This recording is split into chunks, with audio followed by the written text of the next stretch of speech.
Working at Vogue, not only am I monitoring the jewellery industry and jewellery design, but I'm immersed in fashion. And I think in a unique position, straddling both fashion and jewellery, to actually bring these two sides together. I've never actually seen a book like this before. No, it's one of the reasons I've enjoyed it so much, is it does take a completely new slant on the whole thing. I felt there was a gap in the market. Nobody had actually written about the story of how fashion and jewellery become linked. And it's actually a really exciting story when you start to trace it. Jewellery has suddenly become a lot more fashionable than it ever was. I don't know a woman who doesn't enjoy fashion or jewellery, so the combination of the two is quite potent. I think it's quite an iconic book in the making, really. Well, I'm very flattered to be in there, obviously. I think she's got it pretty much right. I'm not sure that I want to hear about the 70s too much. I think really my best years are still to come. I've ransacked the Vogue archives, Sotheby's archives, V&A Museum, the Royal Collection, and of course a lot of the fine jewellery and fashion houses in Paris and London have been incredibly generous. So Disco Queens, what a great chapter title. Disco Queens is one of a few of those. It's very strong, powerful, it shows how to wear jewellery, and it's got some very iconic pieces actually on the front, like the Cartier Panther.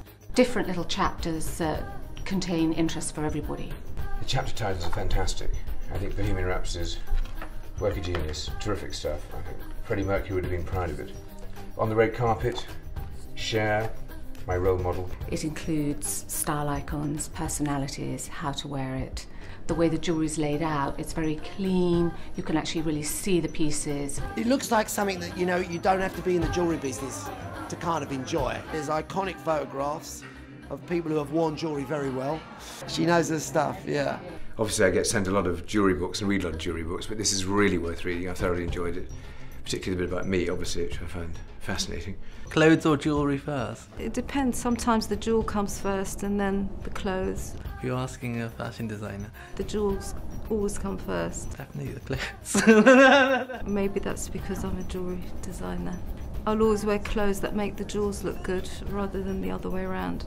The jewels have already been embedded into the clothes, so I've tried to appease. It would have been unthinkable in the Place Vendôme for the late 19th century jewellers to have a fashion designer design jewellery. That's something that I've actually tried to develop as well, so using sort of like semi-precious or Swarovski type jewels, which are sort of embedded into the clothes as well. What's happening in the world really influences jewellery. I mean, researching the sort of goth look, which was only in the 1980s, and how it started in a back cave in a nightclub. I think it's become so imbued in the whole sense of jewellery now with skull snakes, etc., that I think it's going to be something that is like lovebirds and hearts has become in jewellery. Even though we think of it as much slower, for each strong fashion trend there is a very strong jewellery look that goes with it.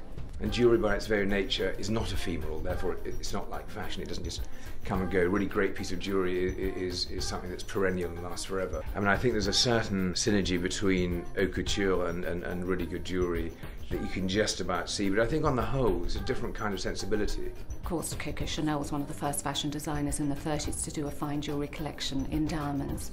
And gradually, the people who actually have been designing jewellery has been slowly changing and shifting. Buy it, you'll have a lot of fun reading it, and I think a lot of people know very little about jewellery. It's all around us, it's something that we all kind of know about and take for granted. But I think it does a fantastic job in telling us much more about jewellery, about its romance, about where it comes from, how it came to be. I think it's just a really, really good book.